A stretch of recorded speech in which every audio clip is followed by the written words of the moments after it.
Om Namo Bhagavate Sri Arunachala Ramanaya.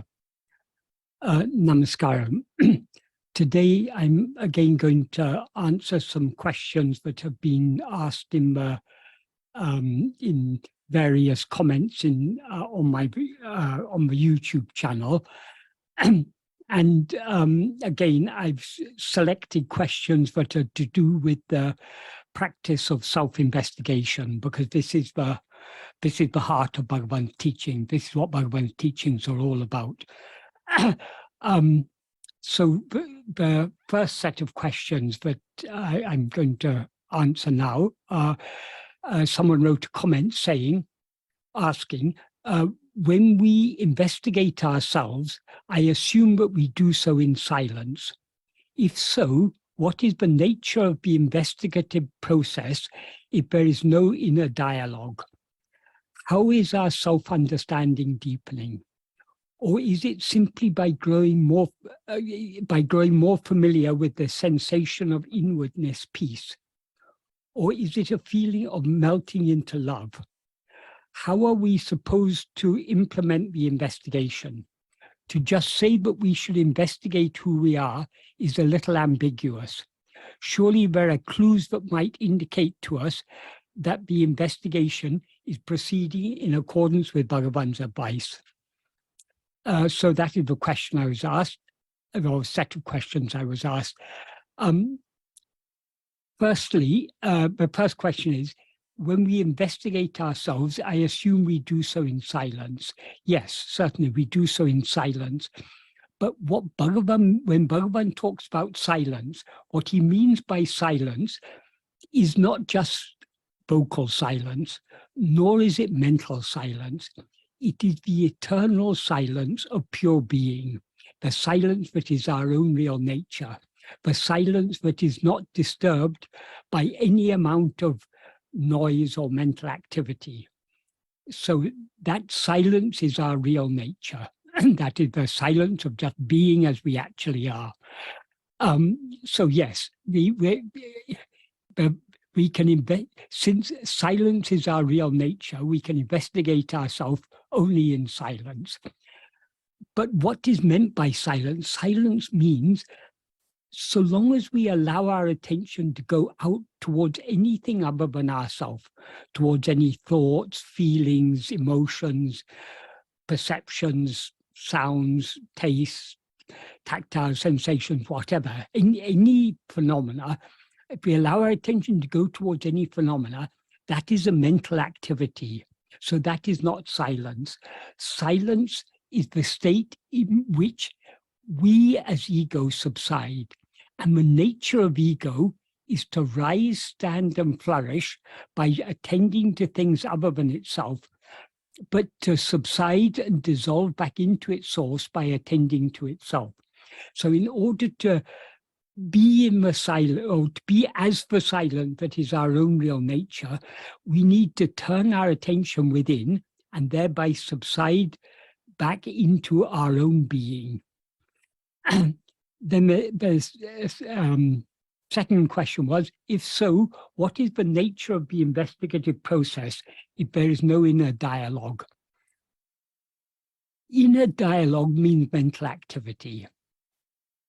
No mental activity can enable us to know what we actually are, because what we actually are is pure being. It's not doing, it's just being. So we can investigate ourselves only by being, not by doing anything. But in order to be, we need to turn, so long as we're allowing our attention to go away from ourselves towards any object or phenomena, that is a mental activity. So that is not being as we actually are. In order to be as we actually are, we need to turn our attention back towards ourself alone and thereby subside back into our own being. The question is, what is the nature of the investigative process? Bhagavan has very clearly defined what he means by Atma-vichara, or self-investigation, in the 16th paragraph of Nana. What he says there is, Sada kalamum manate Atma-vichara Atma-vicharam Endrupaya. What that means is the name Atma-vichara refers only to always keeping the mind on Atman, oneself. Keeping the mind on oneself means keeping our attention on ourselves. So what Bhagavan means, we can investigate what we are only by attending to ourselves.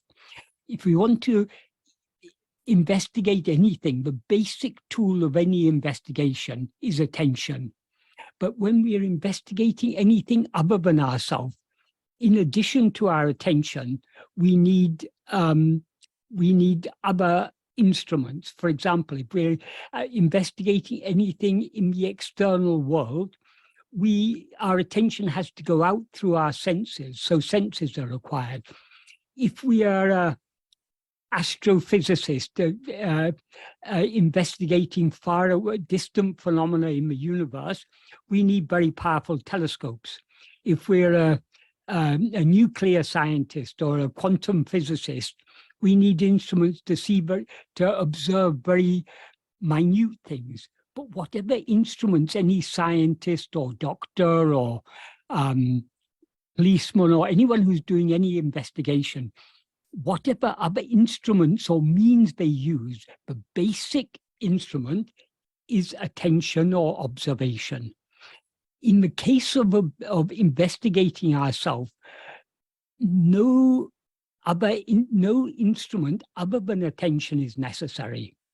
In fact, any other instrument would be directing our attention away from ourselves. So all we need to do is to be self-attentive, to attend to our own being, to our fundamental awareness, I am. That is what Bhagavan means by self-investigation.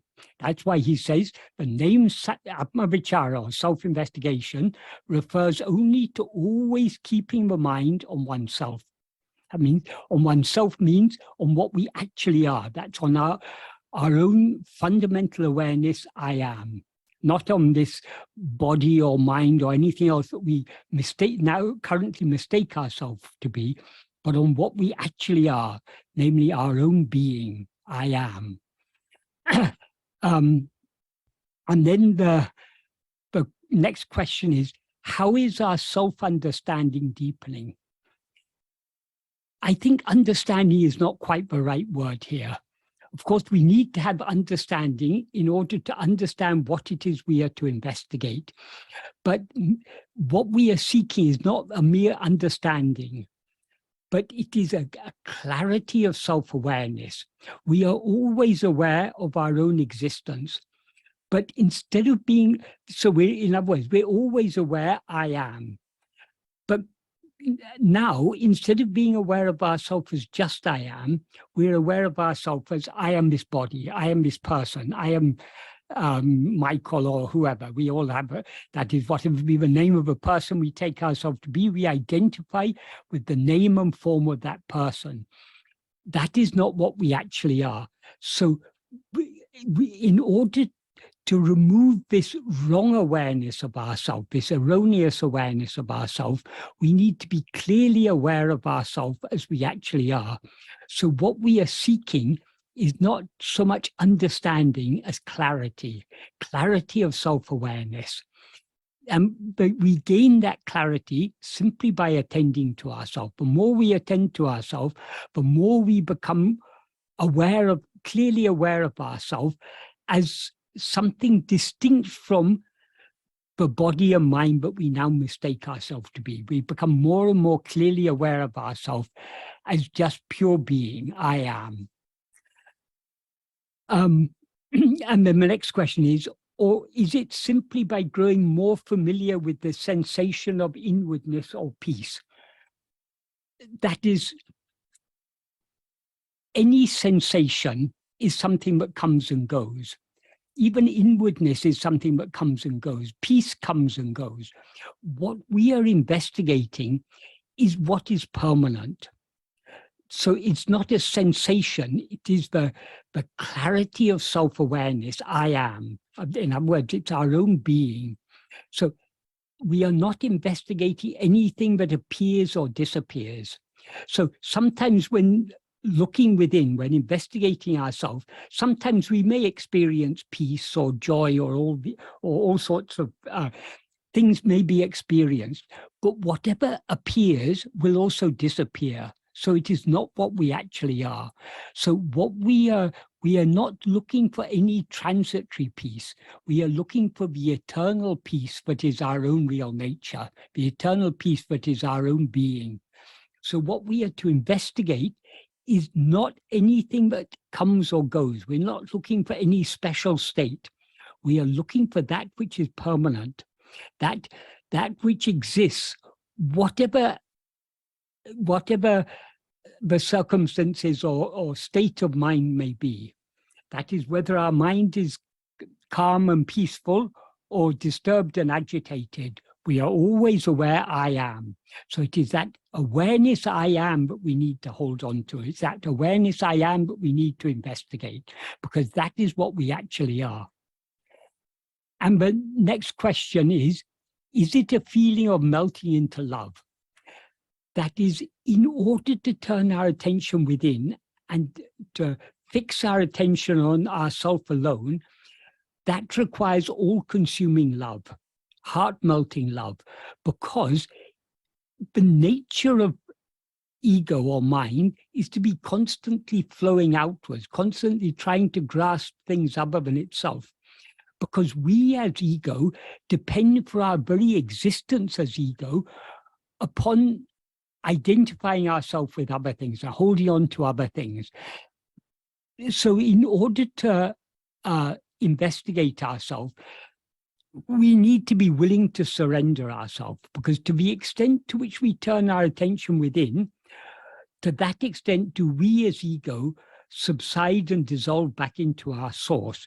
So until and unless we are willing to surrender ourselves, we will not be willing to go deep within. So to the extent to which we have heart-melting and all-consuming love to know and to be what we actually are, to that extent we will go within. So love is absolutely essential in this path. This is why Bhagavan used to say, Bhakti is the mother of jnana. Bhakti means love, jnana means knowledge in the sense of pure awareness. So we can know ourselves as we actually are only to the extent to which we have all-consuming love to know and to be what we actually are.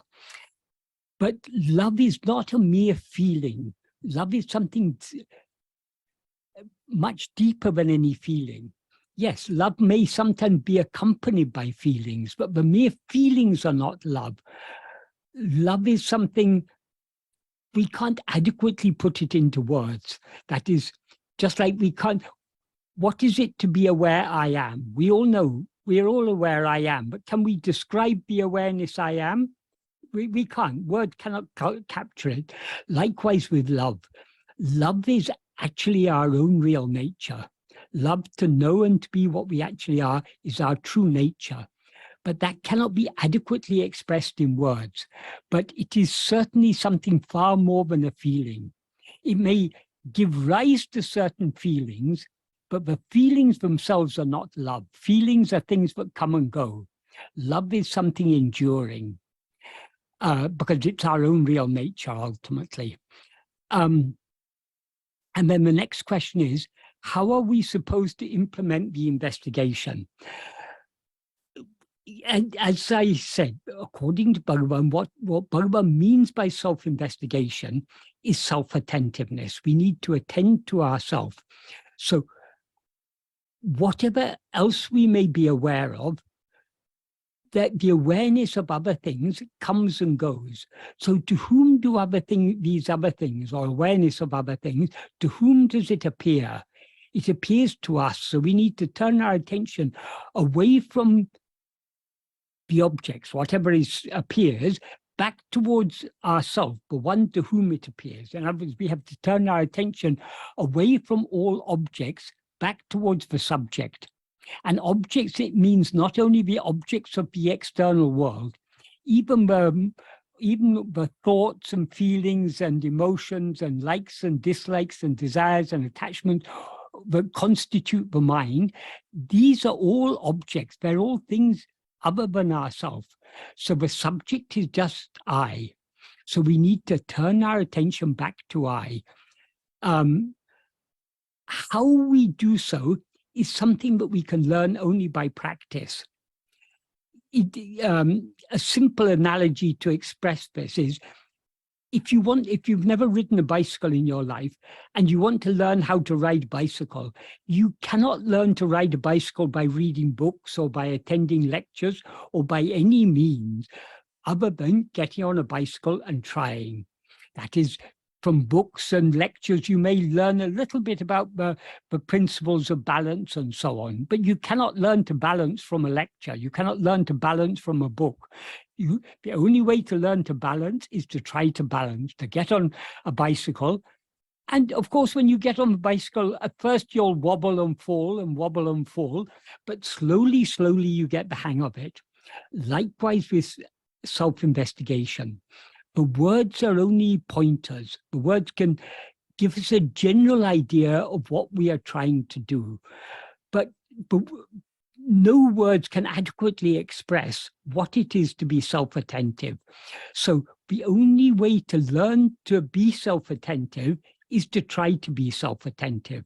And of course, we'll wobble and fall, but slowly, slowly we get the hang of it. Slowly, slowly we become more aware, more familiar with what it is to be aware of our own being alone, in isolation from everything else.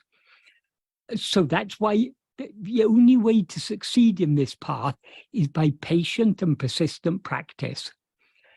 And then the next sentence is to just say that we should investigate who we are is a little ambiguous. Yes, it may be ambiguous if the person who is told to investigate, if they don't understand what it means, it may be a little ambiguous. That is why Bhagavan has given us so much explanations, clarifications, clues, pointers, and so on. But ultimately, we can learn to investigate ourselves only by trying.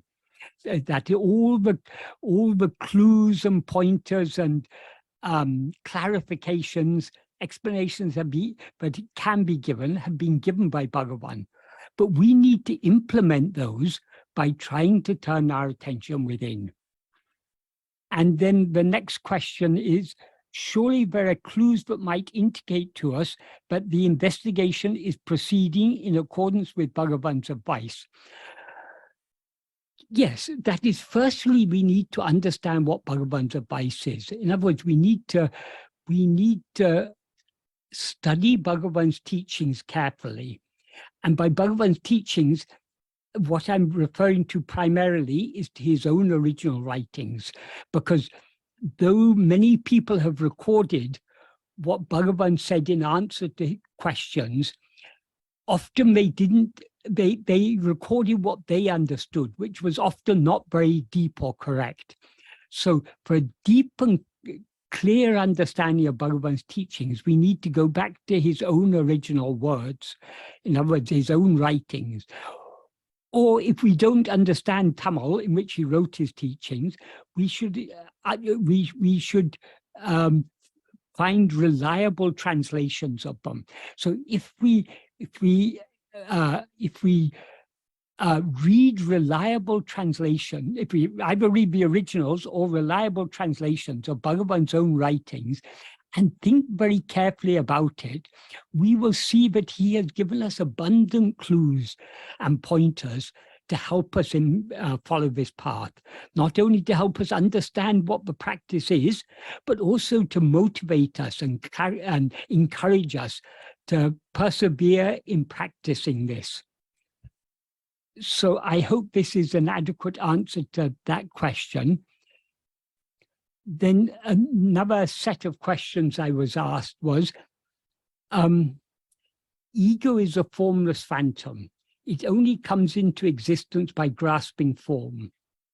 My question is, how can ego grasp itself when our attention is turned inwards, knowing that I is formless?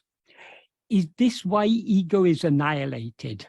Because it needs to grasp a form, but when attention is turned to the I, which is also formless, ego is not able to grasp it, and hence it is annihilated. Or is it when all adjuncts drop, all that remains is I, and ego is no more? I think I answered my question. Yes, I think this person has answered their question. That is, but some clarification is useful here. That is, yes, the nature of ego, ego cannot rise, stand, or flourish without grasping form. Form here means any object or phenomenon. Anything that can be distinguished from any other thing is a form. So forms don't only mean the physical forms of the world, all the mental forms, the thoughts, feelings, emotions, and so on. These are all forms of one kind or another. So all objects, all phenomena are forms. But ego is not an object. Ego is the subject. Though ego identifies itself with a set of objects, namely a body consisting of 5 sheaths. That's a physical form of the body, the life that animates it, the mind, the intellect and will that operate in it. These make up the body that we take ourselves to be, or the person we take ourselves to be. As ego, we always identify ourselves with such a set of objects, but ego itself is not an object. Ego is the subject. So the subject has no form. So Bhagavan describes ego as a formless phantom. But though ego has no form, ego always knows itself as I. So there is never a moment when we are not aware of ourselves as I. So though I is not a form, we can grasp I. But since I is formless, by grasping I, by grasping ourselves, we as ego subside. Because because as ego, we cannot rise, stand, or flourish. Stand here means endure, or flourish without grasping form. When instead of grasping form, we try to grasp ourselves alone, we thereby subside. So as Bhagavan made clear, particularly in verse 25 of Uludunapadu, but in so many other places, the nature of ego is to rise, stand, and flourish by grasping things other than itself, in other words, grasping form, but to subside and dissolve back into its source by grasping itself.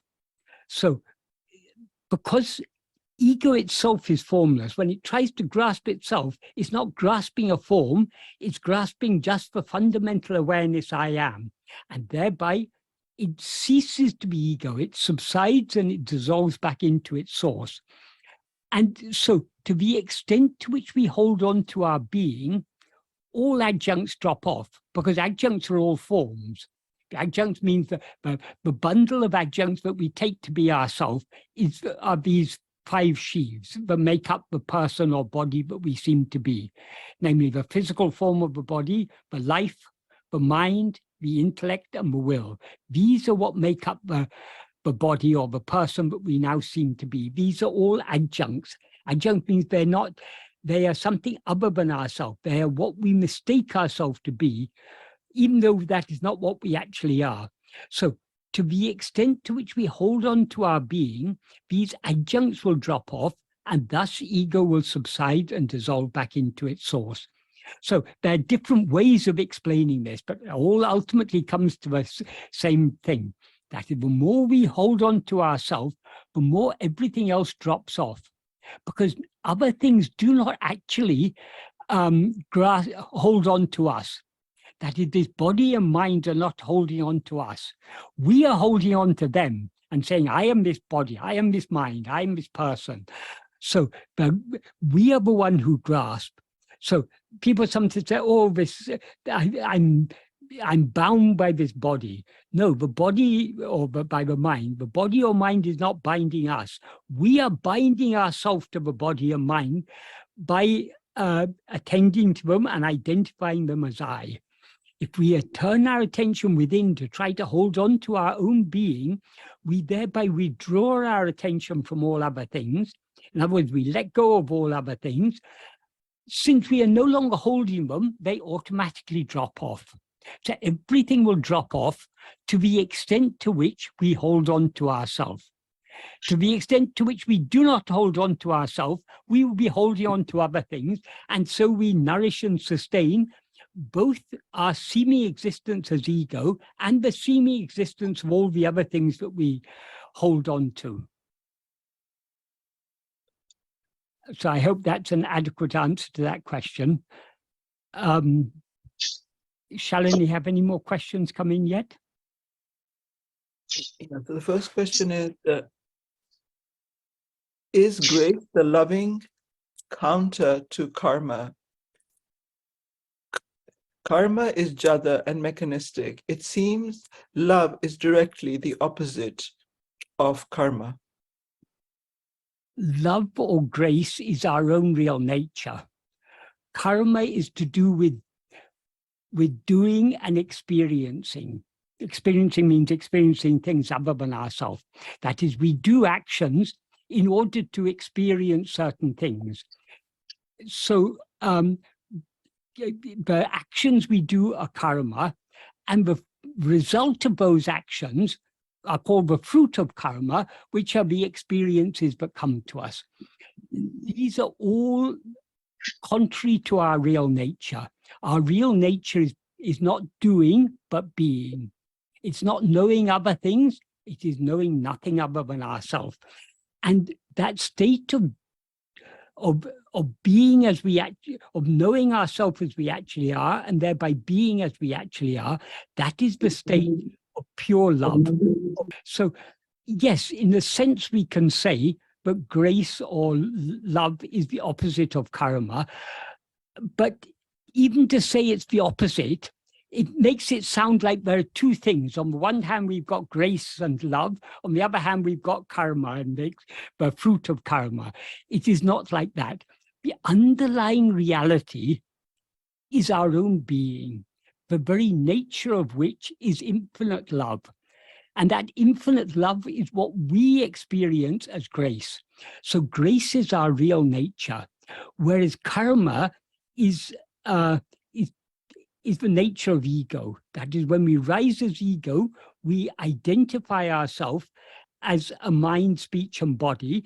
And so the actions done by this mind, speech, and body are experienced by us as actions done by me. So doership is the very nature of ego. Not only doership, but the other side of doership is experiencership. Both doership and experiencership, both are the very nature of ego. So karma is part of our ego nature. Love or grace is our real nature. I hope this adequately answers that. So if we want to free ourselves from karma, we must cling to our own being, which is never touched by karma, even in the least. And in order to cling to our own being, we must have all-consuming love to know and to be what we actually are. When we know what we actually are, then we will discover that infinite love is our own real nature. Why is infinite love our own real nature? Because it is natural for us all to love ourselves. Now we limit ourselves as a person, so we seem to be limiting our love to this person and to those who are close to this person, my family, my country, my religion, my this, my that. Whatever we identify with, that we have love for. But when we shed all identification and know ourselves as we actually are, we will know that what we actually are is infinite being. So our natural self-love will thereby shine without limit, as it always actually is. The next question is, in the description Sat Chit Anand, it seems the Anand aspect is transitory and almost a prelude to the self. No, that is obviously Sat is pure being, pure existence. So that is eternal. Likewise, awareness is eternal. But because Sat and Chit are not two different things, Sat itself is Chit and Chit itself is Sat. That is what actually exists is only awareness, pure awareness. And the very nature of pure awareness and pure being is pure happiness. Why happiness seems to us to be transitory, because we are not now experiencing ourselves as the infinite being that we actually are. We have limited our existence as the existence of this body. So we have seemingly limited our existence within the confines of time and space. Because if this body is myself, I exist here, I don't exist there. I exist now, I don't exist then. So we have limited ourselves within the confines of time and space. Ananda may appear to be transitory from the perspective of ego, because we have limited our existence to the existence of this body. We've limited our awareness within the confines of this body. Likewise, we've limited our happiness. So happiness is something that sometimes we seem to be more happy, sometimes we seem to be less happy. That is because of a limitation, the opposite of happiness arises, which is unhappiness. So we seem to be fluctuating between varying degrees of happiness and unhappiness. But this is not, this fluctuating happiness is not our real nature. Our real nature is infinite, unalloyed happiness, happiness for which there is no opposite. So Sat, pure being, is Chit, pure awareness, and that itself is pure happiness.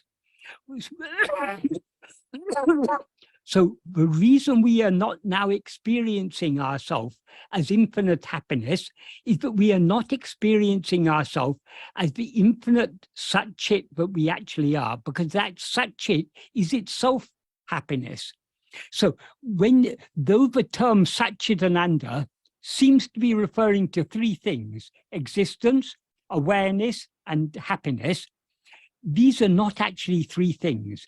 Existence is itself awareness, it itself is happiness.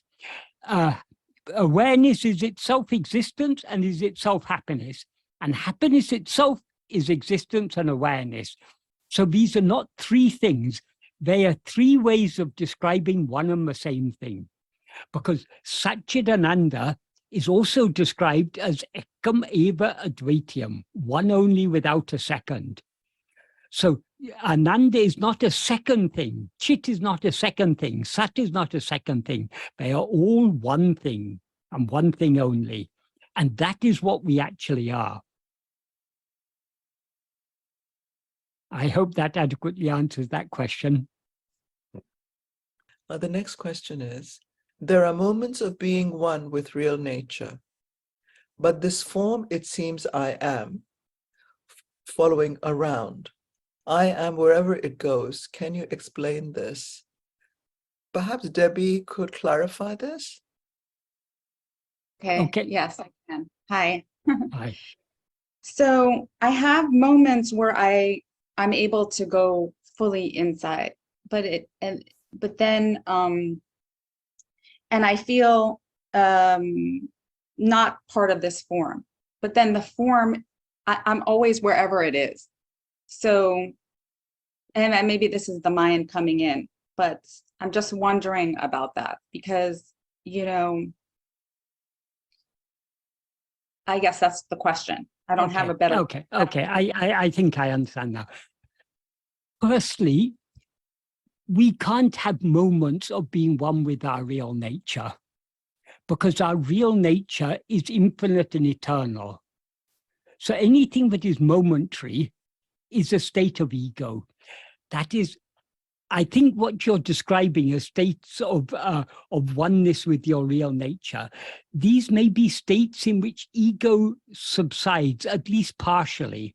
So you feel less separation, you feel more oneness. But in the state of true oneness, there is nothing other than one. There's nothing other than the one. There's no past, no future. There's no change of any sort whatsoever. So these, whatever experiences we as ego experience, they are, by their very nature, they are transitory. So they are not the perfect, they are not what we actually are, because what we actually are is eternal, unchanging, immutable. So when we are following Bhagavan's path, we are not looking for any temporary experience. We are looking for that which is eternal. So long as we do not lose ourselves completely in the infinite being that we actually are, we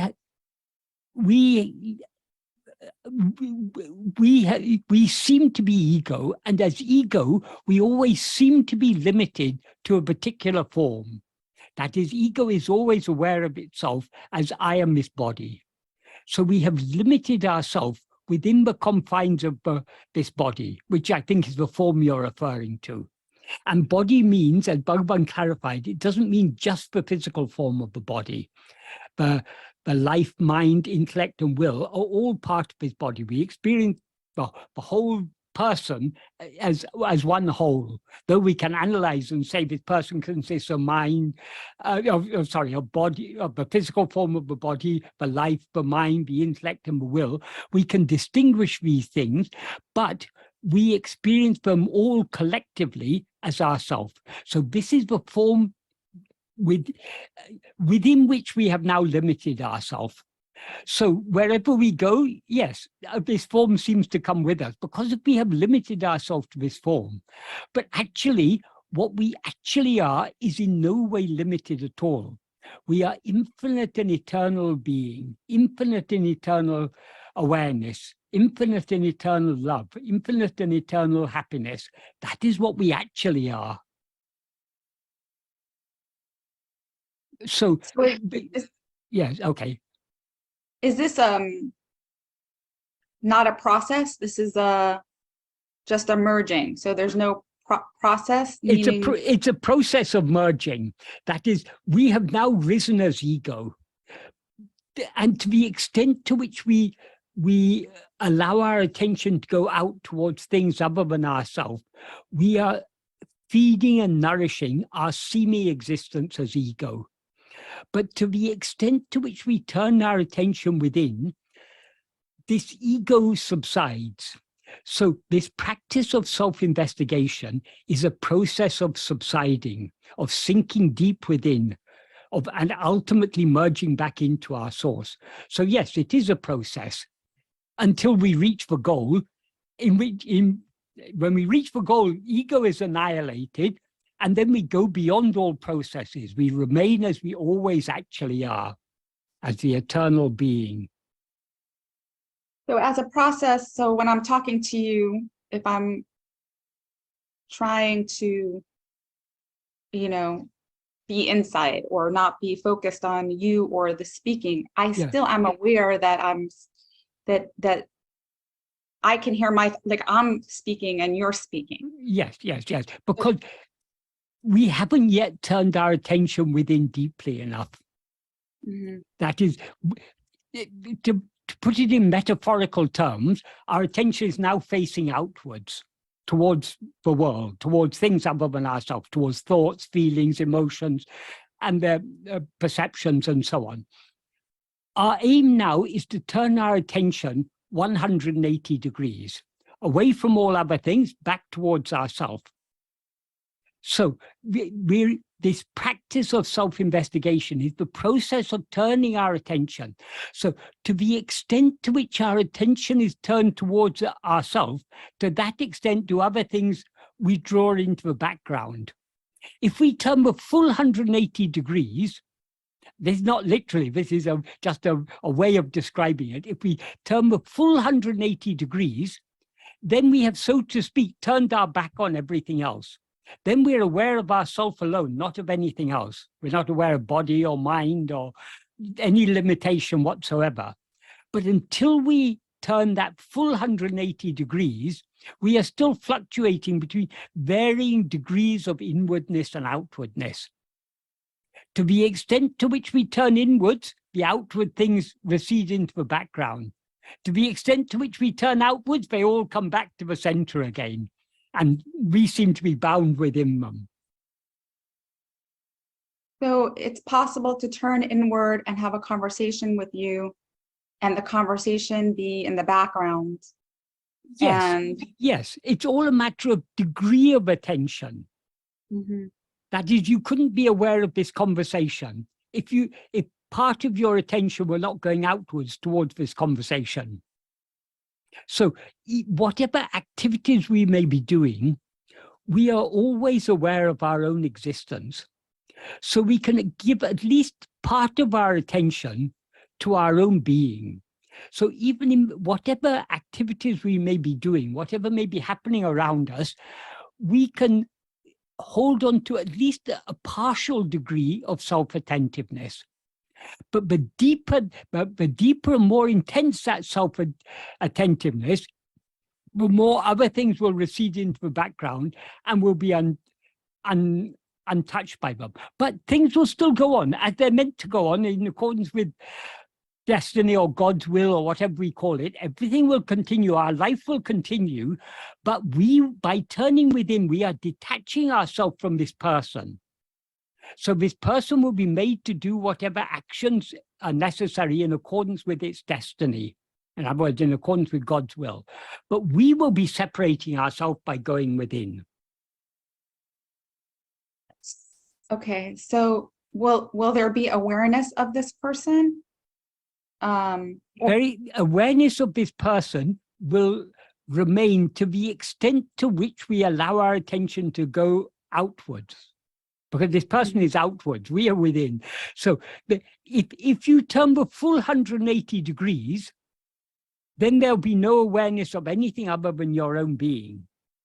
So long as we continue to be aware of this body and world and all these appearances, we haven't yet turned that full 180 degrees. Okay. Thank you.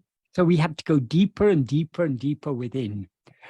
We shouldn't stop until we lose ourselves completely in that infinite ocean of pure being, pure awareness, pure happiness that is called Satchidananda. But that is what we actually are. Okay. Thank you. When we lose ourselves in that, there's nothing other than that. But until then, there still will be, to a greater or lesser extent, an identification of ourself with this body, and consequently we'll be aware of all these other things. So it's all a matter of degree. But when we turn the full 180 degrees, then the game is over. The story is finished. And I'm assuming you see everything as yourself, basically. It's like everything just merges. You see yourself. Okay. And nothing other than yourself. So you can say what we are now seeing as everything is ourself. We are seeing ourself as all this. When we see ourself as we actually are, we will see only ourself and not all of this. It is like the snake and rope. So long as you see the rope as a snake, you don't see it as it actually is. When you see it as a rope, you no longer see it as a snake. So you can metaphorically say, when you see it as a rope, you can say, yes, now I see the snake as a rope. But are you actually seeing the snake? No, because you know it's a rope. You're not seeing the snake at all. It's only a way of saying it. When you say, I now see the snake as a rope, that means what I formerly mistook to be a snake, I now see as just a rope. because you can't see the rope and the snake at the same time. Either you see it as a rope or you see it as a snake. So either we see ourselves as we actually are, one, infinite and indivisible, or we see ourselves as all this multiplicity. We can't see both at the same time. But when we see ourselves as we actually are, it could be said, but what we were formerly seeing as the world, we are now seeing as ourselves. That was very helpful. Thank you. Right. The next question is, what is the practical significance of the 15th paragraph of Nanyar, in which Bhagavan says that God has no volition? The practical significance, that is, that what Bhagavan explains in that paragraph is how God, everything happens, as he says, by the special nature of the mere presence of God. So God is pure being. So God doesn't actually do anything. But by the power of his mere being, everything happens as it should happen. Because his being is love itself. And because God is infinite being, infinite love, by his just being as he actually is, everything is happening as it is meant to happen. So this paragraph is to help us to understand the real nature of God. And God is nothing other than us. I mean, the real nature of God is our own real nature. So the practical significance is that what we actually are is pure being, unaffected by our real nature has no Icha, Sankalpa, or Yatna. It has no liking or wish or desire. It's got no volition. It's got no effort. It is just pure being. That is what we actually are. So this paragraph is explaining to us the nature of God, which is our own real nature. But it's very important to understand what Bhagavan says in this paragraph, because, for example, he says elsewhere that it is God who allots the fruit of our karmas. When we are told that God allots the fruit of our karmas, according to a normal conception we have of God, then we picture someone sitting there scratching his head thinking, okay, for this action, what fruit should I give? It's not like that. That is, God does, for every action by every jiva, an appropriate fruit is allotted, and that is given to that jiva, that fruit is given to that jiva to experience at the appropriate time. All this happens not by God sitting there scratching his head, or not by God having a supercomputer that calculates all these things, just by his being the infinite love that he actually is. Everything happens as it is meant to happen. So understanding the nature of God is important to us, firstly, because the nature of God is our own nature. Secondly, because gives us a deeper understanding of what Bhagavan means when he says, but like he says in the first verse of Upadesha Undiyar, karmam payandaro kartana danayal. Karma, giving fruit, is by the allotment or ordainment of God. It's God's function. But that doesn't mean God is doing anything. God does everything without doing anything. So that's what he's explaining here. And also, this is significant in the path of surrender. When we are surrendering ourselves to God's will, understanding the nature of God is, of course, of practical significance. So that is, whatever Bhagavan has taught us, all has practical significance. But it's not, we can't always point out, oh, this exactly is the practical significance of this. If we understand Bhagavan's teachings as a whole, they all his teachings logically hang together. So we need a coherent understanding of his teachings to understand any part of them. If we take any part of Bhagavan's teachings in isolation from the rest of his teachings, our understanding of them will be imperfect. For example, if we try to understand the law of karma without understanding this paragraph, we will get a distorted understanding of it. So when we study Bhagavan's teachings and think about them, we need to make sense of each and every part of his teachings in the broader context of the whole teachings. Then only we will understand each individual part of his teachings in the proper context. So all of these teachings have either directly or indirectly, they have a practical significance.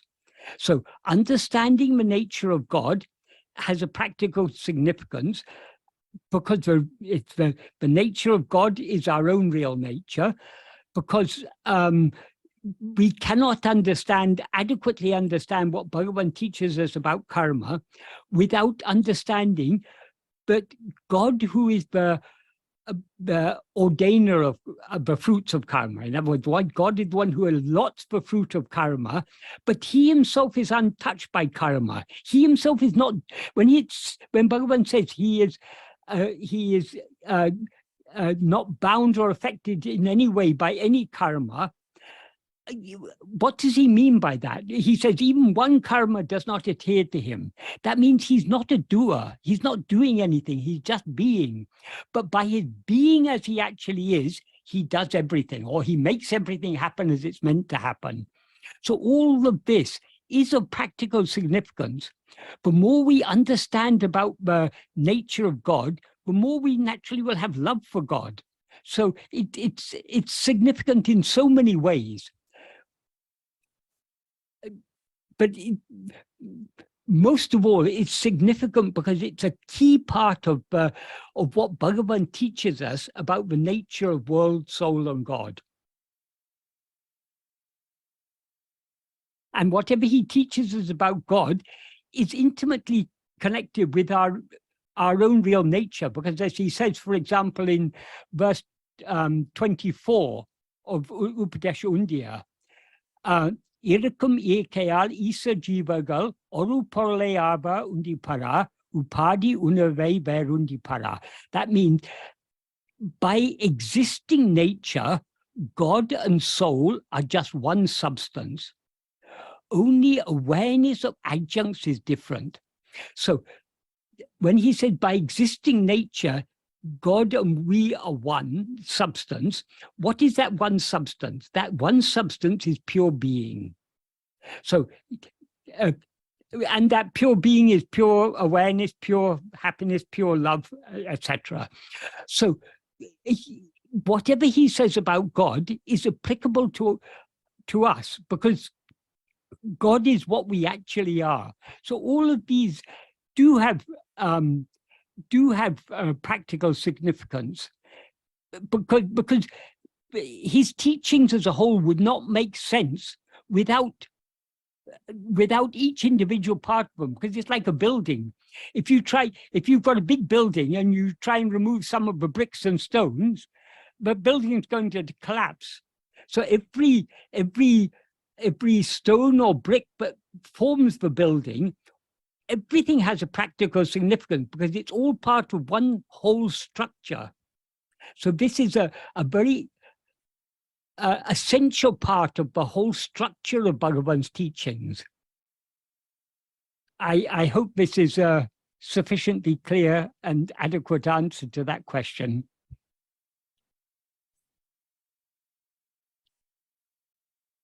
The next question is from Sri Sat. Sri Sat, you wanted to ask the question? Yeah, thank you. Hi, Michael. Hi.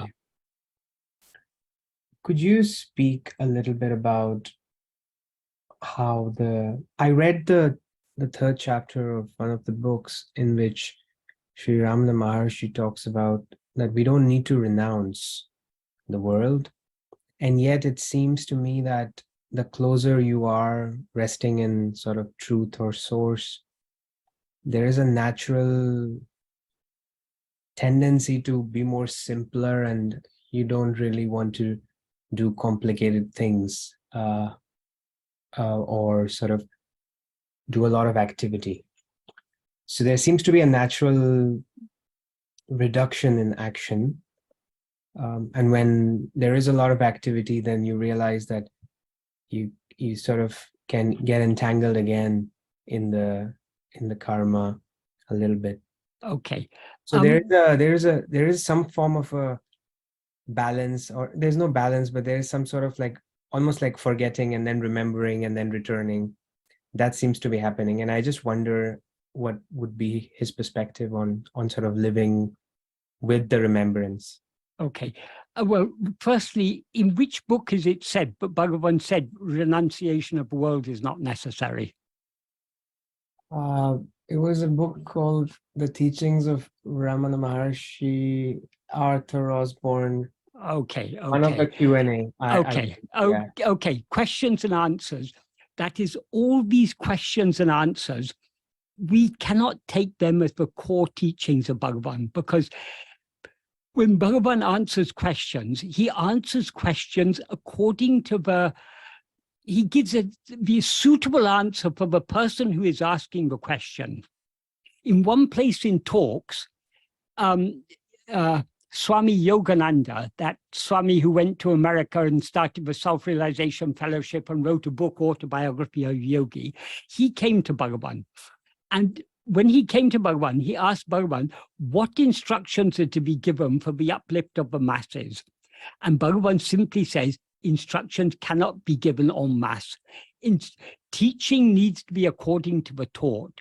So when Bhagavan answers questions, he gives the appropriate answer to suit the perspective from which the questioner is asking the question. So not everything that Bhagavan said is his pure teachings. That's one thing. Secondly, the people who recorded these, it wasn't recorded by a tape recorder or anything. Bhagavan was speaking in Tamil. They listened to what he said, understood something, and later they recorded it in English. So there's the process of translation. There's the process of how much they actually correctly understood what he was saying, and how much they remembered.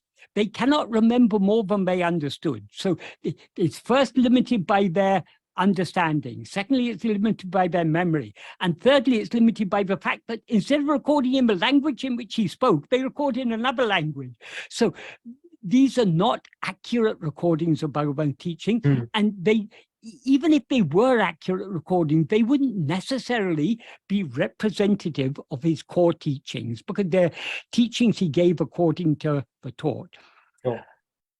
So from a perspective of the core teachings, how would we... So, but let me clarify this thing, because it's very important, because people have misunderstood this. I think Osborne wrote somewhere, but Bhagavan was opposed to external renunciation. That is a misunderstanding. What Bhagavan actually said is, the outward mode of life is determined by prarabdha, by destiny. So if it is your destiny to be a sannyasi, you will be a sannyasi.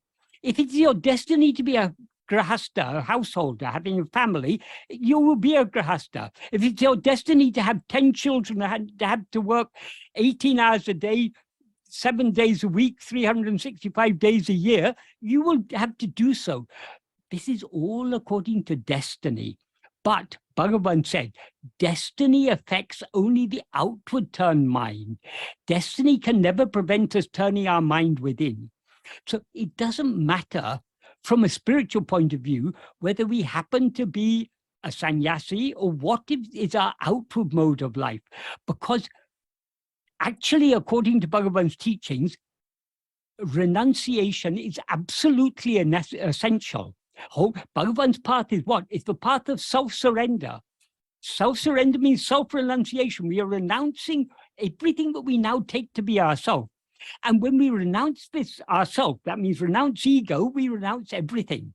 So, for example, in verse 26 of Uludunapadu, Bhagavan says, if ego comes into existence, everything comes into existence. If ego doesn't exist, everything doesn't exist. Ego itself is everything. Therefore, investigating what it is giving up everything. What's he mean by that? Why does he say if ego comes into existence, everything comes into existence? Everything here means all phenomena, the whole world, body, everything, all phenomena of all kinds, mind, everything. It all comes into existence only when we rise as ego. Why is that? Because all these objects or phenomena exist only in the view of ourself as ego. So they seem to exist only when we rise as ego. When we do not rise as ego, they do not exist at all. In sleep, there's no body, no world, no mind, no thoughts, no feelings, no nothing. There is just pure being and pure awareness of pure being. So all phenomena, what you mean by everything there is all phenomena come into existence only when ego comes into existence, because they all exist only in the view of ego. So when ego doesn't exist, everything doesn't exist. None of these phenomena exist except in the view of ego, is the implication. Therefore, ego itself is everything. Why does it say ego itself is everything? Because we as ego are seeing ourselves as all this. That is, when we dream, we, the dreaming mind, are seeing ourselves as the whole dream world. Likewise now, we as ego are seeing ourselves as all of this. So none of this has any existence independent of ego. That is, other things seem to exist only in the view of ego. So they borrow their semi-existence from the semi-existence of ourself as ego. So ultimately, everything is just ego. Ego itself is what appears as all this.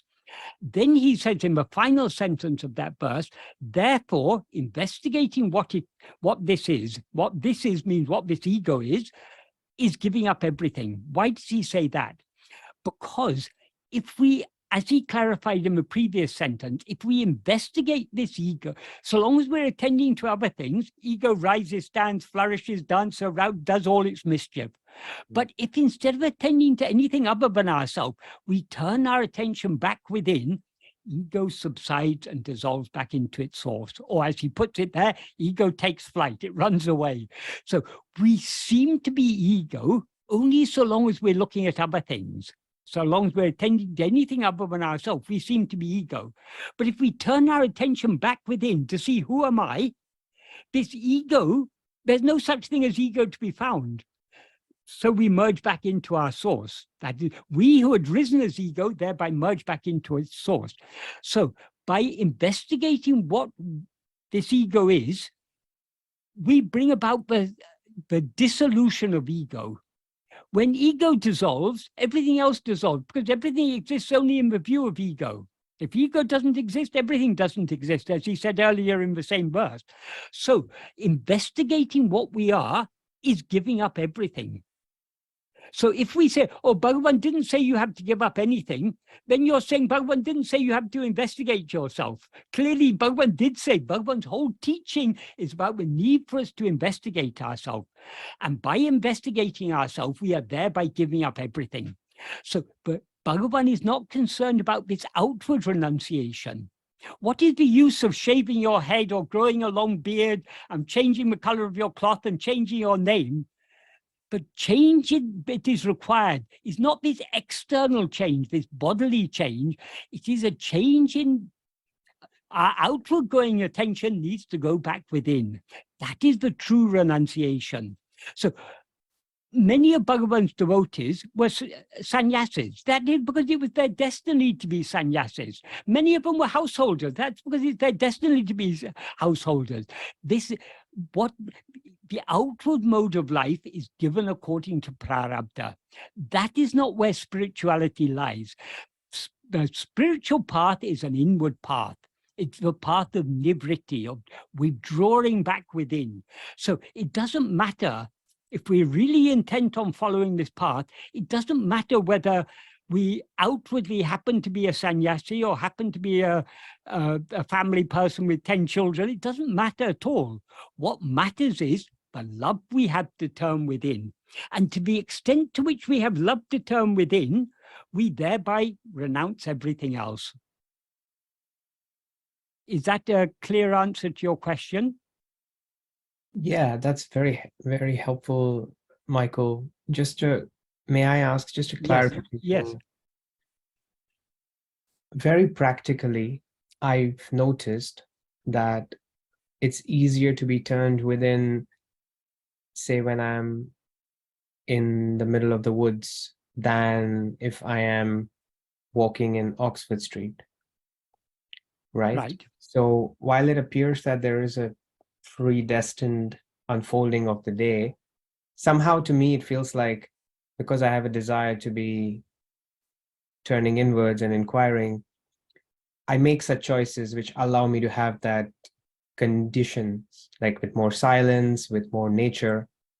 And that's what sort of confuses me, if there is a destiny or if there is a choice. So I keep. Okay. Well, Does that make sense? Firstly, we need to understand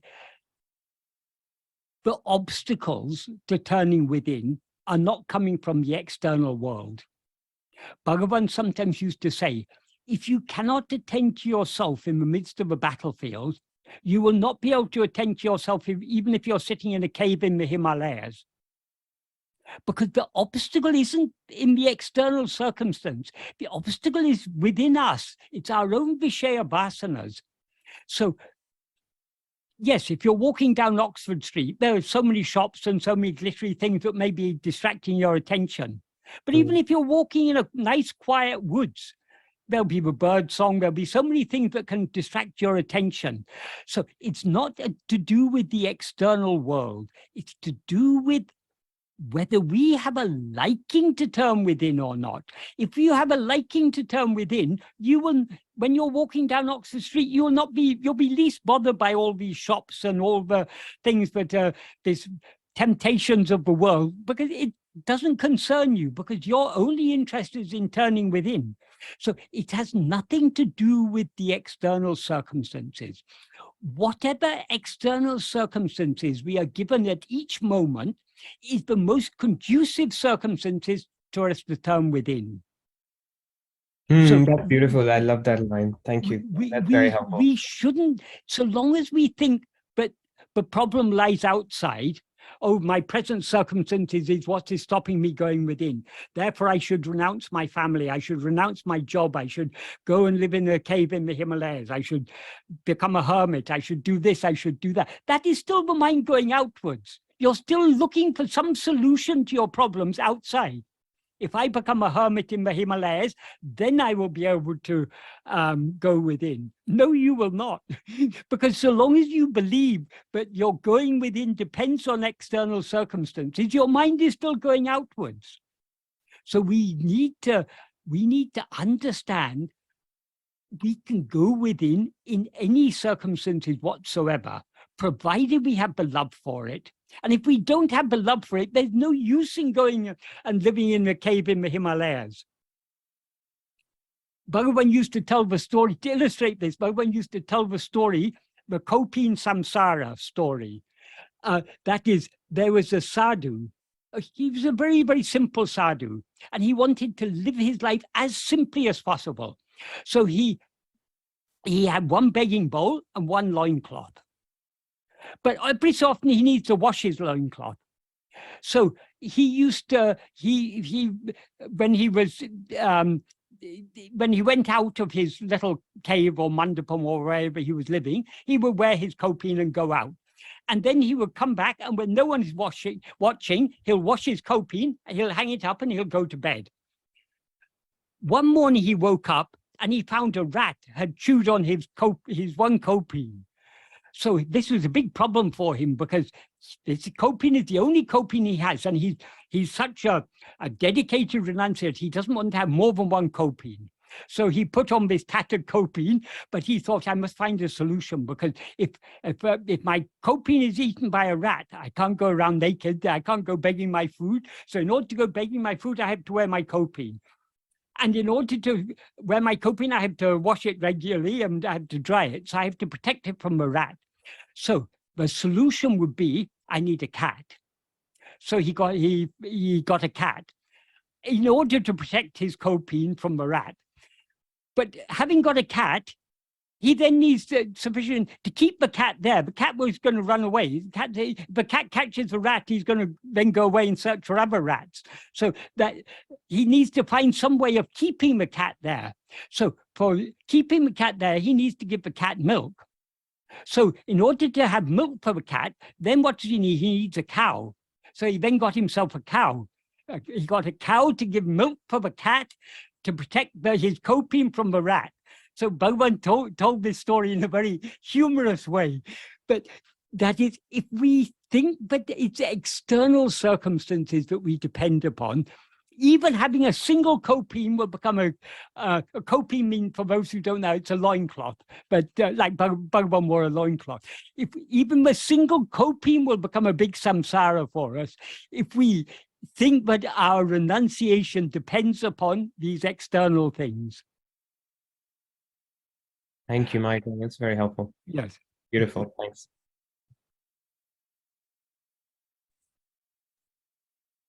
The next question is, would you say it's advisable to constantly remind the mind, for example, okay, now I'm going to give the body a cup of coffee?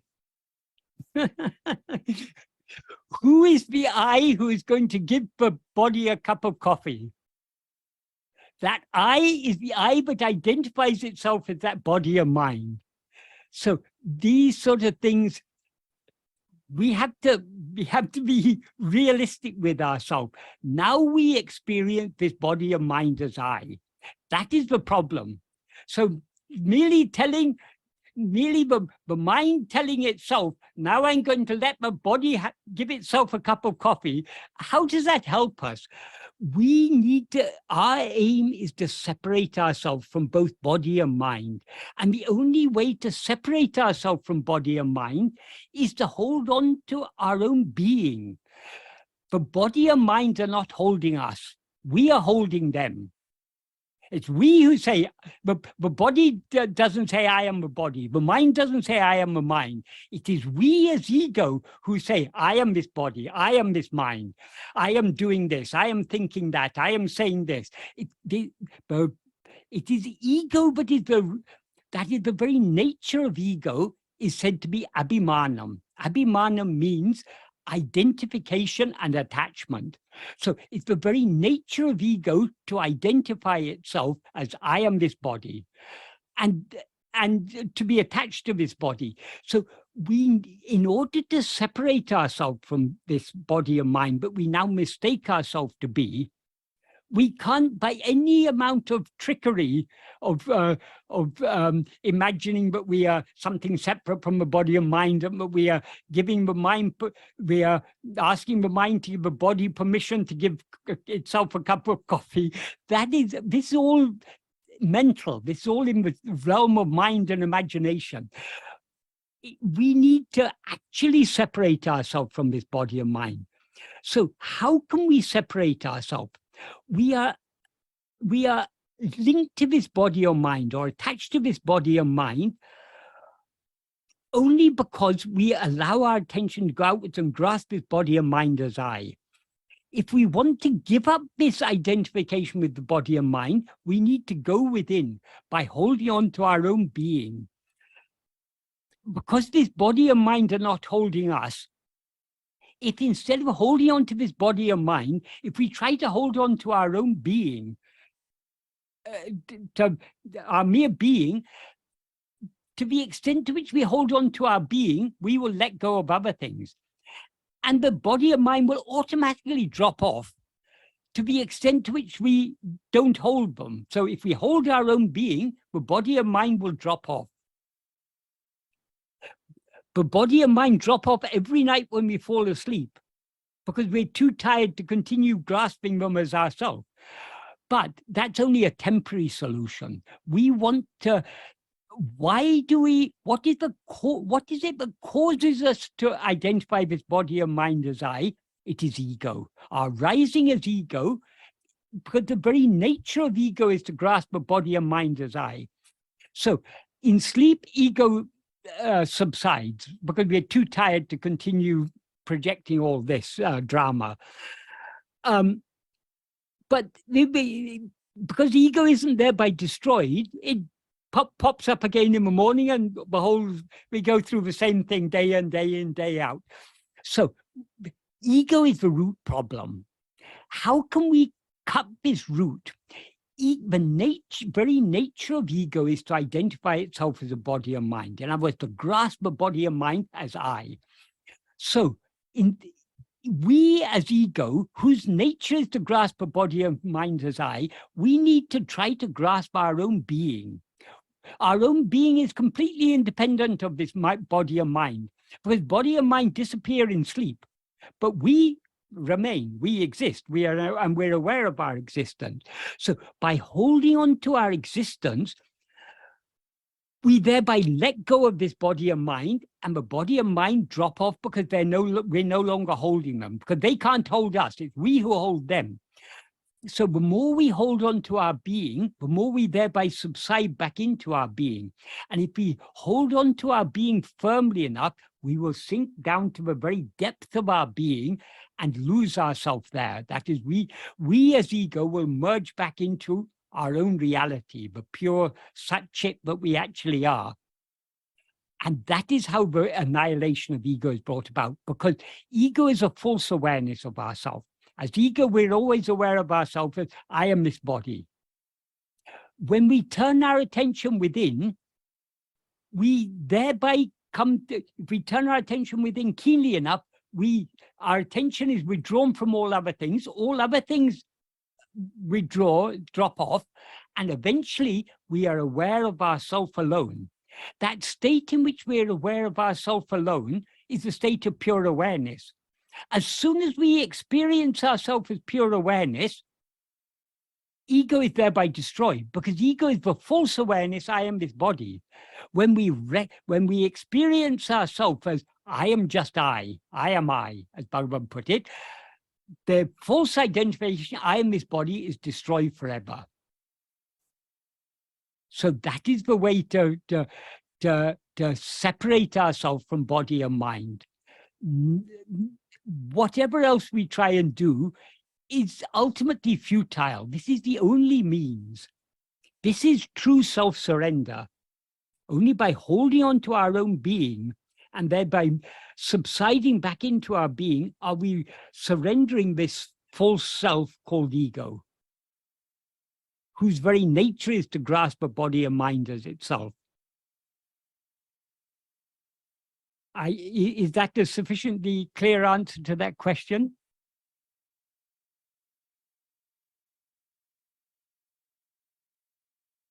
I guess it is. Yeah. The next question is, it is said that whatever we are destined to experience, that we will have to experience. If we are anxious, depressed, etc., is that destined and hence unavoidable? Or is it only the physical experiences that are predestined, but the mental experience is not predestined, but in our control? It is very difficult for us to separate these things. That is, what we are given to experience is destined. How we respond to what is given we are given to experience, that is dependent on our will. For example, supposing it's our destiny to be always poor, to be always out of work, to be always struggling to pay the bills and everything. That could lead to a state of depression. But we can't say the depression is caused by the poverty. Poverty is a fact, because another person could be in exactly the same position, but could accept, okay, it's Bhagavan's will, it's God's will, but I should always be poor. Fine, doesn't matter. So we can't draw the line between where something is given to us to experience and where it is how we experience it. That is, there's two things. what we experience and how we experience it. The line between these two is something we cannot clearly divide the line between these two. But what is important to understand, that is one very, very important teaching Bhagavan gave us, is that destiny affects only the outward term mind. So if we want to be free from the effects of destiny, the only solution is to turn our mind within.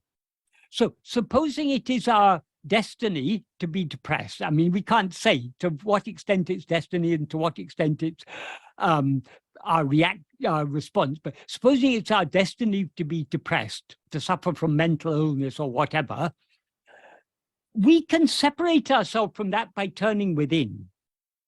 So we always have this freedom to turn within.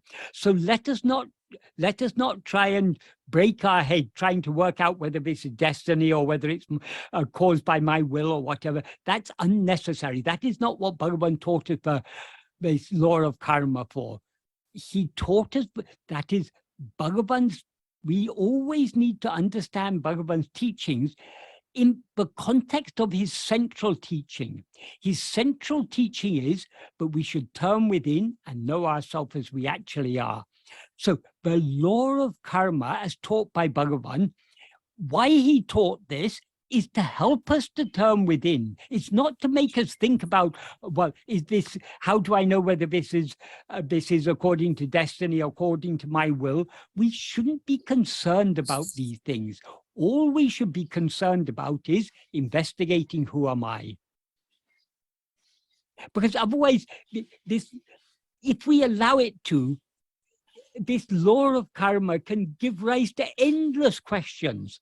But if we allow these questions to rise in our mind, that means we haven't understood the purpose for which Bhagavan has taught this. Why Bhagavan taught that whatever is destined to happen is going to happen, whatever is not destined to happen is not going to happen, in order to make us understand that we need not be concerned about our external life in this world. Whatever is destined to happen, it's going to happen anyway. Whatever is not destined to happen, it's not going to happen. So we need not be concerned about this external world. We can surrender the whole burden to Bhagavan. Let Bhagavan give me whatever prarabdha he wants to give me. That's no concern of mine. My only concern is to turn within and thereby surrender myself to him. That should be our attitude. Otherwise, if we allow our mind to raise such questions about trying to distinguish where lies the boundary of destiny, where lies the boundary of our will, that is Atma-vichara. We're investigating something other than ourselves. We need to be investigating ourselves alone. So what Bhagavan taught us about the law of karma is to help us to practice self-investigation and self-surrender. If we don't understand that, if we allow our mind to continue raising questions about these things, it's endless and there's no point in it. What does it matter? What does it matter? What all that matters is that we turn our attention within. Bhagavan taught us this law of karma to make us understand that we need not be concerned about our outward life, because that's already taken care of. It's already what we are destined to experience, we will experience. What we are not destined to experience, we will not experience. So there's no point in trying to seek this or that in this world. The only thing worth seeking is the clarity of awareness of our own real nature, by turning within more and more and more, and thereby surrendering ourselves completely. I hope that is a useful answer to that question. Not all questions can be adequately answered. Not all questions need to be adequately answered. We should understand what is important and allow our mind to dwell on what is important, not in what is unimportant. Bhagavan taught us the law of karma to make us to understand, but we need not think about karma. It will all take care of itself.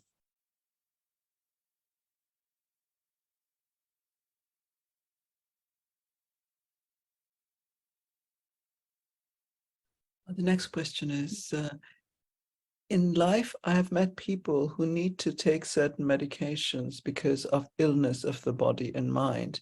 For example, strong painkillers, sedatives, antidepressants, medications for mental illness, and similar drugs. They cannot function without such medications, and yet they often want to be free from suffering, seek relief. They are often addicted to medications because they need them. This is becoming a huge specialty. This is becoming huge, especially in the West. Is it possible for such people who need medication to attain self-realization or God? Of course it is, because that is, diseases of body and mind come according to destiny. The medicines for these diseases also come according to destiny.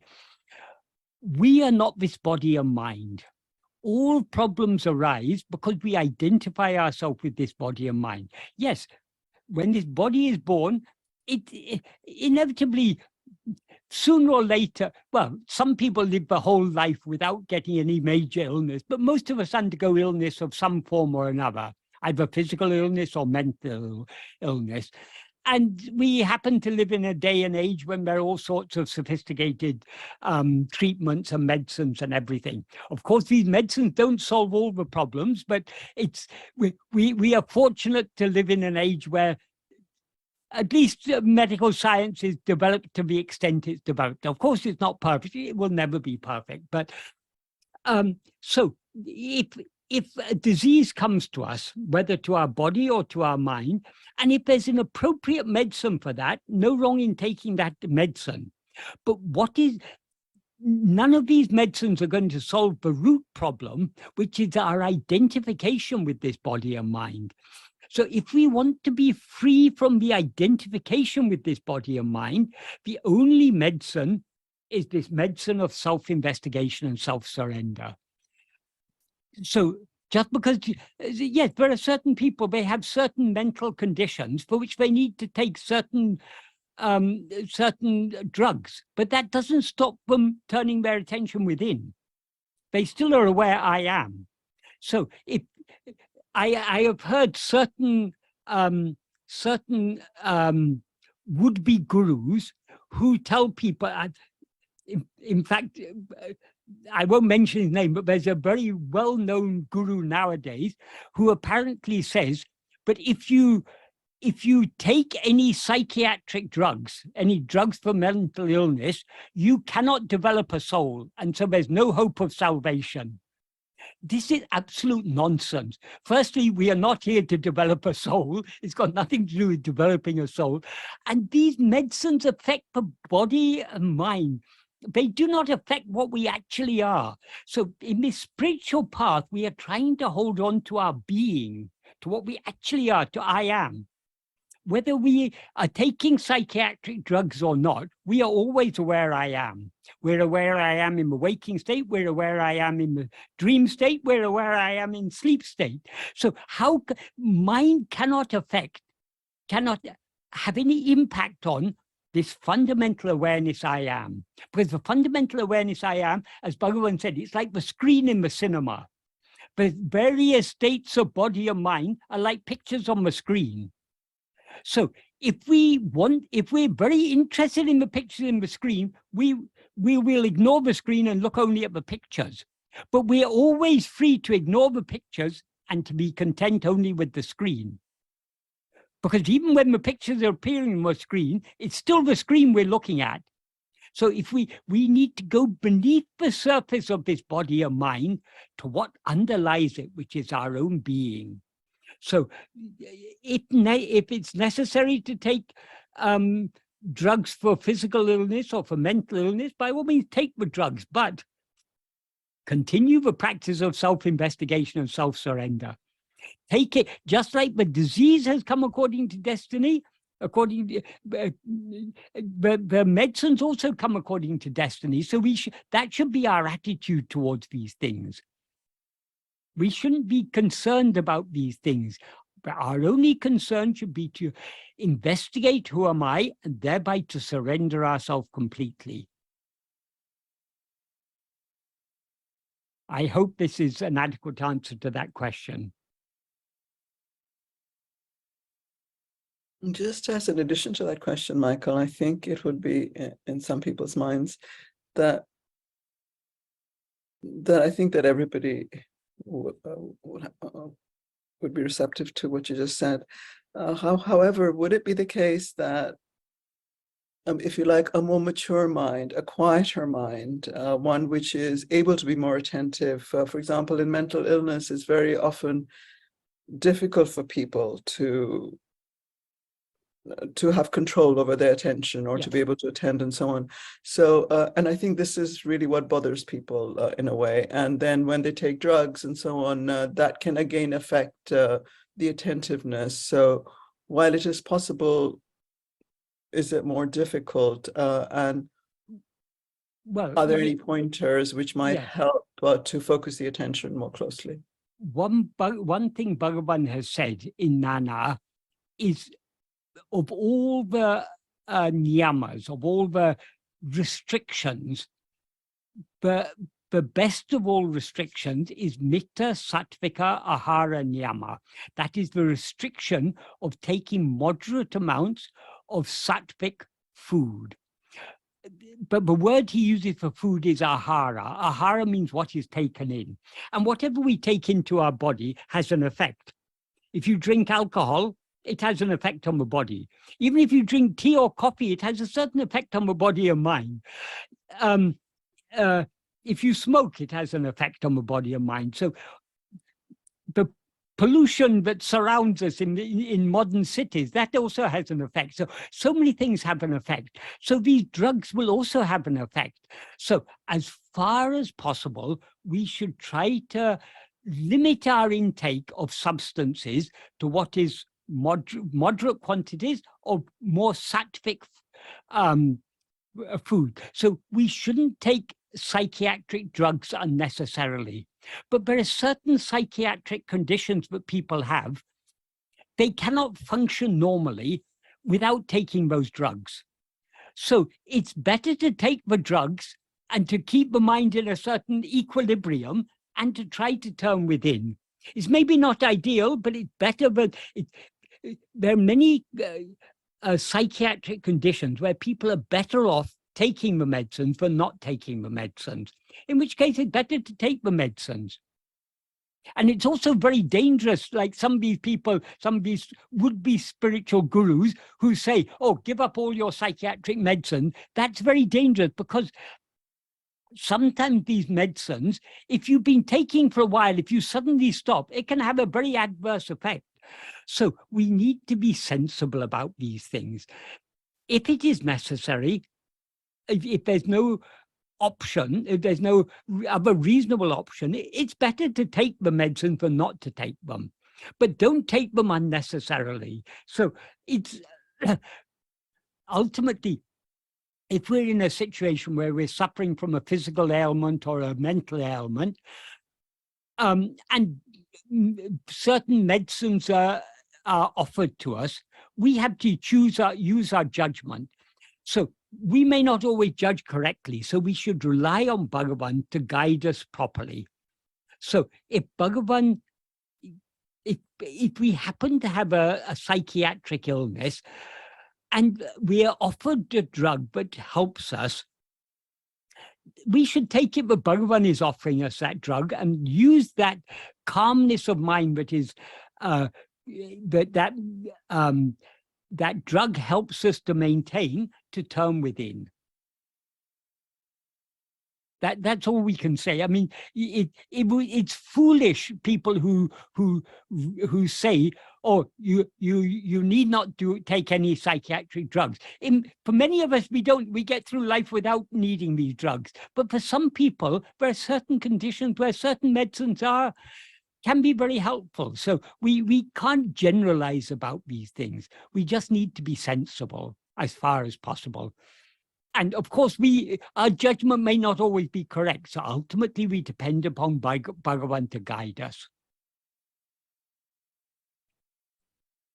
Yes, sometimes if you take certain drugs, it may seem to make it more difficult to turn within. But ultimately, it's not the external conditions that matter, the conditions of the body and mind. Ultimately, it depends upon how much love we have to turn within.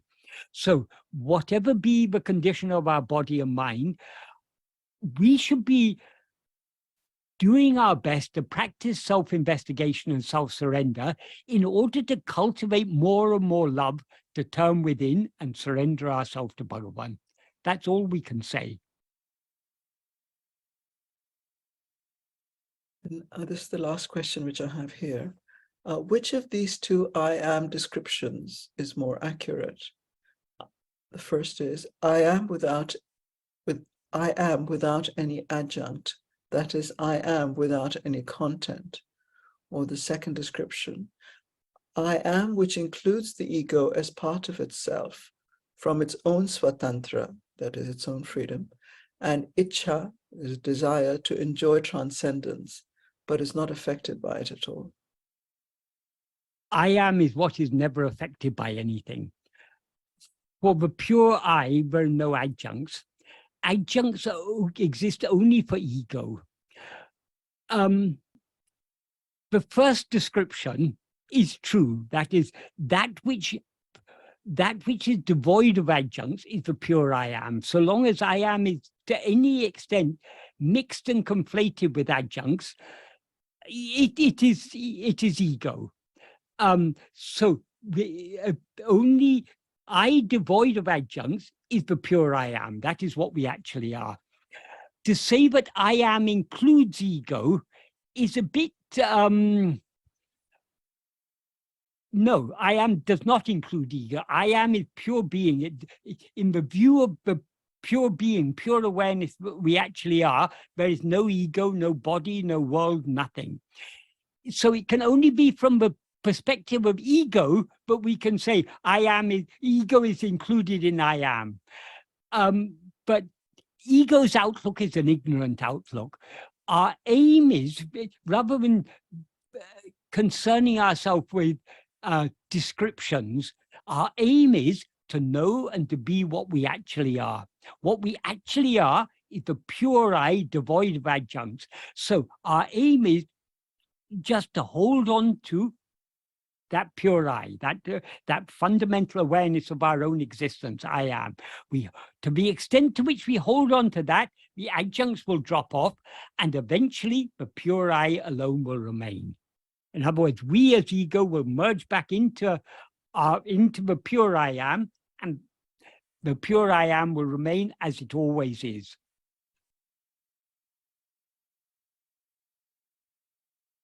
What is most important is putting this into practice. Otherwise, these questions or this mental activity will go on for all time. But the whole aim of Bhagavan's teachings, yes, we need to think carefully about Bhagavan's teachings. We need to understand it correctly. But the purpose of understanding it correctly, the purpose of thinking deeply about what Bhagavan has taught us, is to encourage us and enable us to turn within to find out what we actually are. So the whole purpose of Bhagavan's teachings is the practice of self-investigation and self-surrender. Otherwise, we can go on asking questions for all eternity. There's no end to it. So we need to understand which questions are useful to ask and limit ourselves to those questions. Ultimately, all questions will come back to the one fundamental question: who am I? And that question cannot be answered in words. It cannot be answered by words. It cannot be answered by thoughts. It can be answered only by turning our attention within and merging back into our source. That is what Bhagavan's teachings are all about. So it's good to ask questions, but we should be sure that the questions we are asking are actually useful questions. They're useful to the extent to which they help us, the answer to those questions help us to turn within.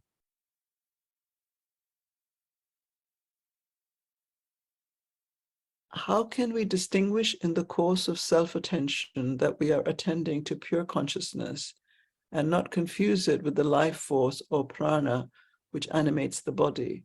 Or are they one and the same? No, but prana or life force that animates the body is one of the 5 sheaves. It's an adjunct.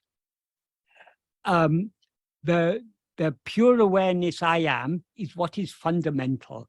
So the whole, that is, the more we attend to I am, the more we gain the clarity to distinguish, to discern our being in isolation or in separation from all these adjuncts. Now, when we are facing outwards, we are fully identified with this body and mind and prana and everything.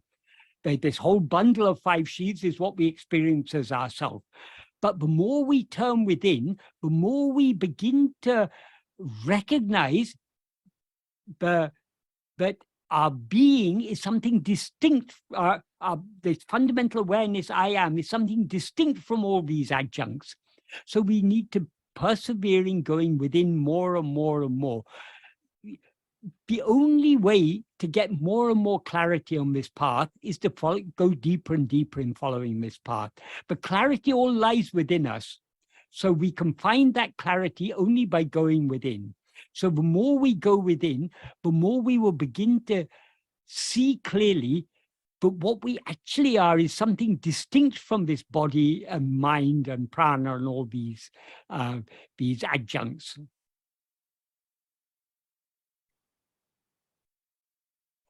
The prana is, the life force is something that is ever active.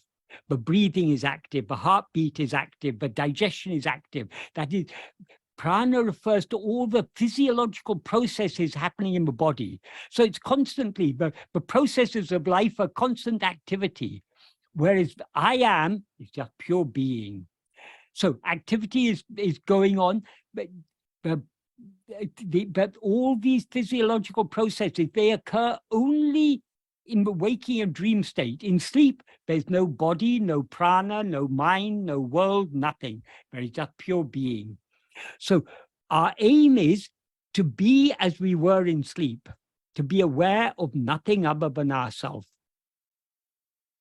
And we can be aware of nothing other than ourselves here and now in this waking state only by turning our attention more and more within. In other words, turning our attention back towards ourself alone, and thereby withdrawing it from all other things.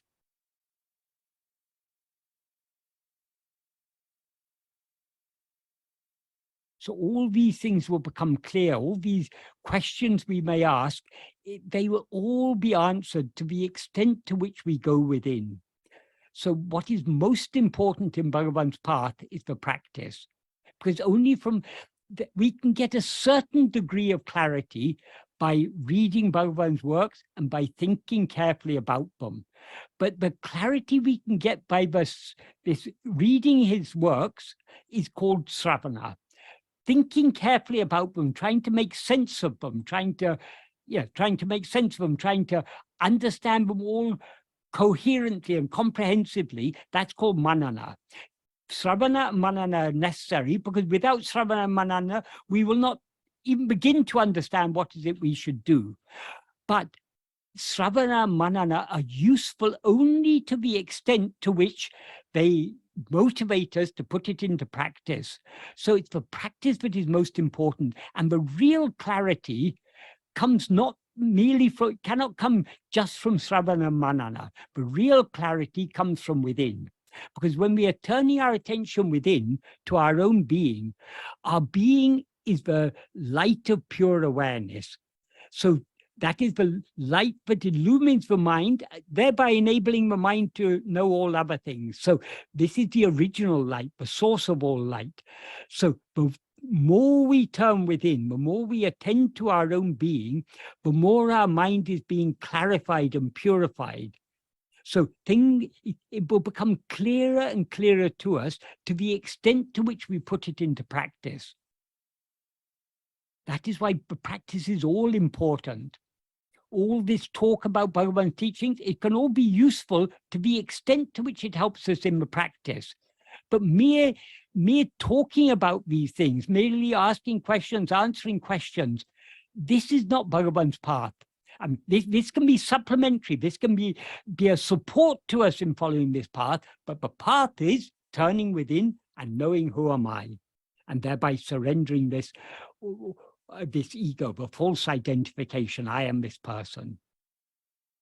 So that is what is most important.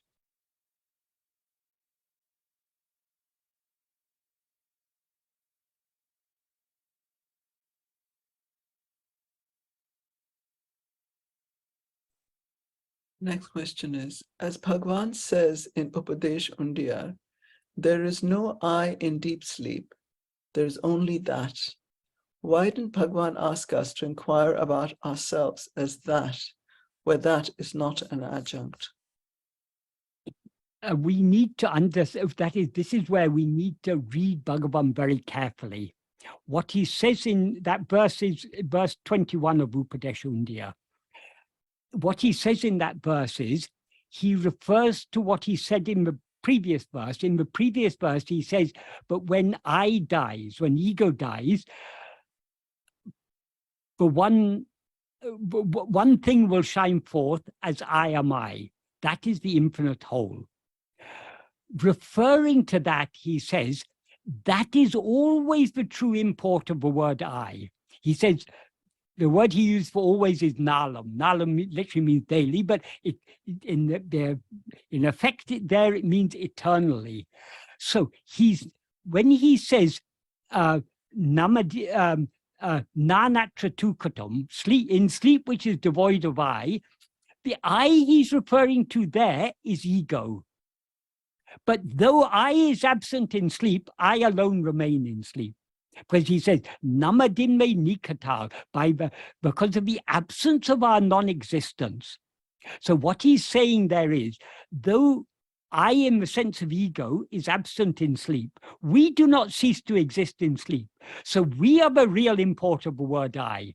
So I exist in sleep without I. What does that mean?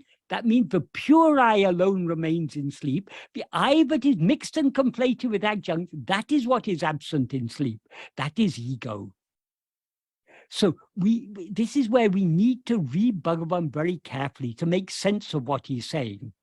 Because how can he say, but in sleep, I is absent, but we are present?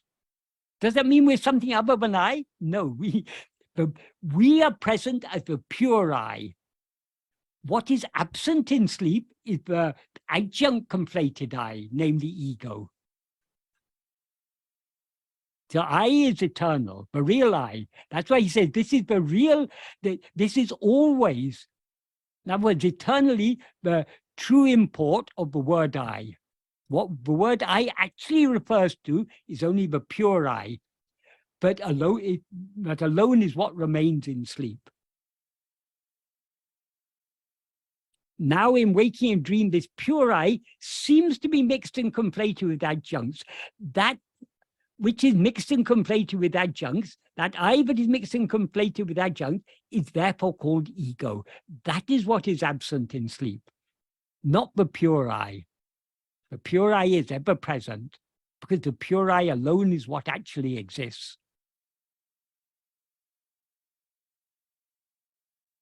So Bhagavan expresses his teachings in a very deep and subtle way, because he wants us to think about it. He wants us to think carefully about it. How can he say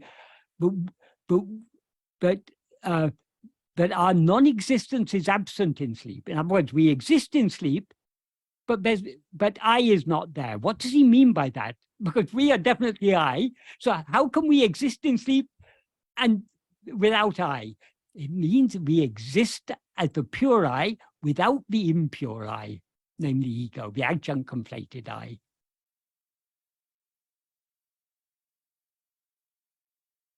This is where mere Sravana is not sufficient. We need to do some manana. We need to make sense of what Bhagavan is saying.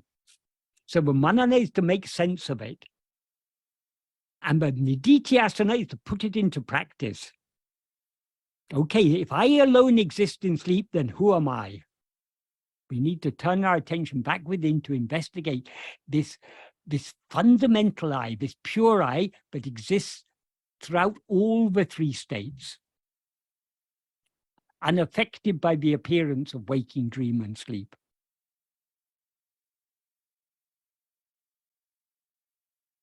Are there any more questions, Shalini?